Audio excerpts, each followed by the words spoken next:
I got into foster care when I was 2, and then I got into an adoption home also at the age of 2. They adopted me right after. The adoption, we were in adoption for about 12 years, and it didn't work out. I was in a failed adoption for 10 years. It didn't go well. I was abused, all kinds of abuse for 10 years. I think I was in like 6th grade.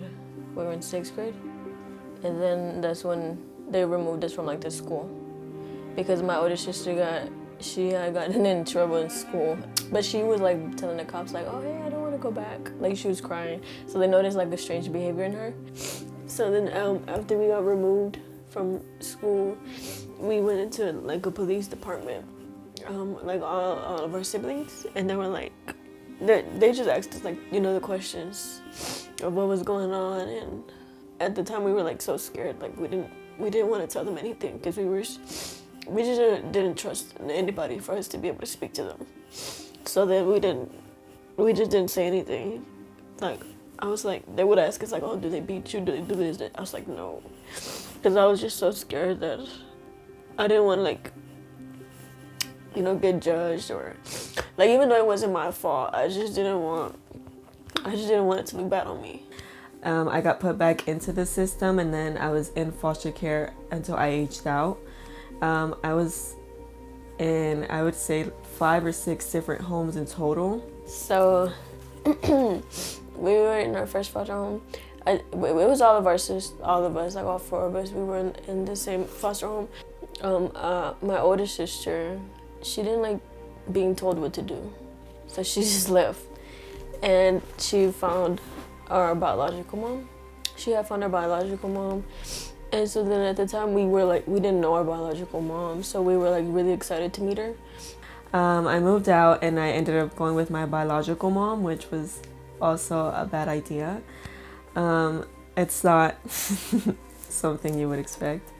We were there for a while and we were like, hey, we want to go to school. Like, I don't want to be like a dropout or anything. Like, a couple of days later, they came knocking on the door. Like CPS came knocking on the door, and they told us that we weren't allowed to be with her, or she would end up in jail because she'd be kidnapping, basically. It's just the thought of feeling unwanted and unloved. So yeah, and also the thought of always wanting a mom, and it's one of the reasons why I went to live with her and see if she would accept me, but she didn't. So I didn't really understand it. And then we went into another foster home. So we kind of lived like all over Texas. I would say out of all those years, my senior year was the toughest one. I was moving around a lot. I moved 5 times my senior year of high school. Didn't think I'd make it. Didn't think I would graduate high school on time, but I did. Like I'm glad I made it through my high school diploma, because jeez, I did not think I was gonna make that happen. I always thought I was doing something wrong. Like, what am I doing wrong that these people don't want to accept me? I felt so unloved, unwanted. I just always felt like I was doing something wrong, like I was never going to find a family because I was moving from home to home. I never really understood how like my own mother could just be okay with it. I don't understand how she was able to sleep knowing that her kids were in foster care, or even after knowing that everything they went through. I don't know how she was able to still, drink or live life like it was okay.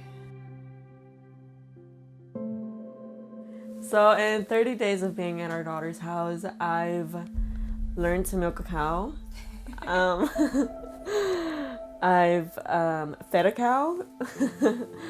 I've gotten practice on driving and parallel parking. I bought a car.